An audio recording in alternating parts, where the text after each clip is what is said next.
बिस्मिल्लाहिर्रहमानिर्रहीम। Unit 44 indefinite articles a N. मुकम्मल language course के लिए बड़ा मेहरबानी विज़िट कीजिए मेरी वेबसाइट www.atozenglish.com। इससे पहले कि मैं आज का लेसन शुरू करूं, सबसे पहले मैं आपसे बहुत माज़रत करना चाहूँगा क्योंकि इस दफ़ा मुझे यूनिट अपलोड करने में काफ़ी देर हो गई और आपकी मुझे बेइंतहा मेल्स रिसीव हुई यूनिट अपलोड करने के हवाले से। काफ़ी मसरूफ़ियत रही और मैं ये नहीं कहूँगा कि सिर्फ मसरूफ़ियत रही बल्कि कुछ मेरी अपनी सुस्ती भी रही, and for that I am sorry, really very sorry.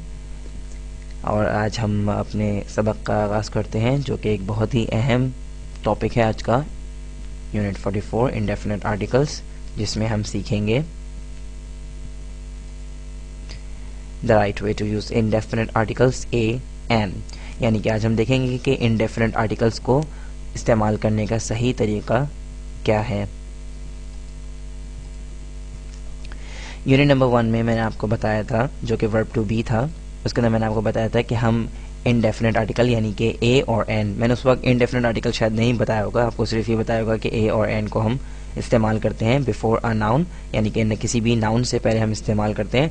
और वो नाउन कैसा होना चाहिए? सिंगुलर नाउन होना चाहिए। यानी कि मैंने आपको यूनिट नंबर 1 में सिर्फ इतनी ही बात बताई थी कि एक तो ये कि ए और एन का इस्तेमाल नाउन से पहले होता है और वो ये कि नाउन सिंगुलर होना चाहिए।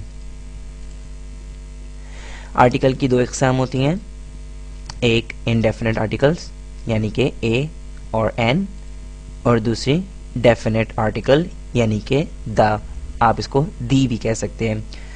खैर, आज हमारा टॉपिक डेफिनेट आर्टिकल नहीं है, हम सिर्फ इनडेफिनेट आर्टिकल्स पे नज़र दौड़ाएंगे और देखेंगे कि इनडेफिनेट आर्टिकल्स किस तरीके से इस्तेमाल किए जाते हैं। आर्टिकल्स जो हैं एक्चुअली वो एडजेक्टिव्स होते हैं। मिसाल के तौर पर a boy is equal to one boy. अब जैसे कि आप देख रहे हैं कि अ बॉय यानी कि अ बॉय का मतलब होता है एक लड़का, यानी कि मैं उर्दू ट्रांसलेशन मेरा मकसद नहीं है यहाँ पर। A boy means one boy, या बॉय का मतलब होता है कि एक लड़का, यानी कि a is equal to one. Actually articles जो हैं वो एडजेक्टिव की तरह काम करते हैं, क्योंकि यहाँ पर जब भी आप कहेंगे अ बॉय तो इसका मतलब है कि आप किसी एक लड़के की बात कर रहे हैं, तो ए जो है वो एक को ज़ाहिर कर रहा है। तो ऐसे एक्चुअली वो आर्टिकल्स जो है वो यहाँ पर जो आर्टिकल ए है वो एडजेक्टिव ऑफ नंबर की तरह एक्टिंग कर रहा है, और यानी कि उसकी तरह एक्ट कर रहा है। तो ध्यान में रखें कि आर्टिकल्स जो होते हैं वो एक्चुअली एडजेक्टिव्स ही होते हैं। जैसे कि मिसाल के तौर पे एन ऑरेंज यानी कि एक ऑरेंज, तो यहाँ पर भी एन जो है वो क्या एडजेक्टिव ऑफ नंबर की तरह एक्ट कर रहा है। तो आर्टिकल्स आर बेसिकली एडजेक्टिव्स।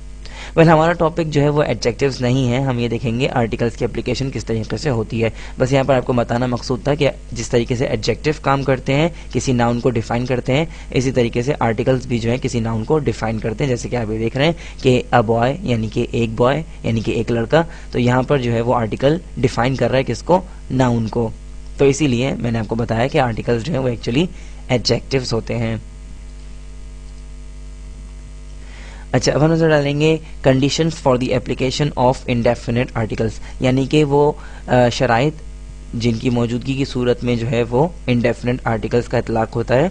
यानी कि वो कंडीशन जब तक मौजूद नहीं होंगी किसी नाउन के अंदर, तो आप जो है वो इंडेफिनेट आर्टिकल जो है उस नाउन से पहले इस्तेमाल नहीं कर सकते। सबसे पहली कंडीशन, सबसे पहली शर्त क्या है कि नाउन जो है मस्ट बी सिंगुलर, नाउन जो है वो सिंगुलर होना चाहिए, वाहिद होना चाहिए। इसके अलावा a noun must be common, noun जो है वो कॉमन नाउन होना चाहिए, आम होना चाहिए, किसी भी चीज़ का आम नाम। मिसाल के तौर पे हर लिखने वाली चीज़ को पेंसिल या पेन कहा जाता है, जिस चीज़ पर आप बैठते हैं उसको चेयर कहते हैं, ठीक है? तो हर चेयर चेयर होती है।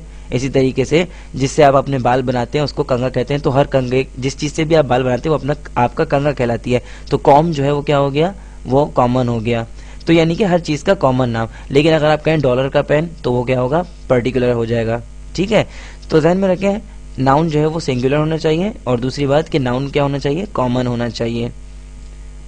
और तीसरी जो कंडीशन है, तीसरी जो शर्त है वो ये है कि नाउन मस्ट बी काउंटेबल, यानी कि आप उसको गिन सकते हो, नाउन जो है वो गिना जा सकता हो। जब ये तीनों चीज़ें जो हैं, तीनों शराइत किसी नाउन के अंदर मौजूद होंगी, तो आपको उससे पहले इनडेफिनेट आर्टिकल का इस्तेमाल ज़रूर करना होगा।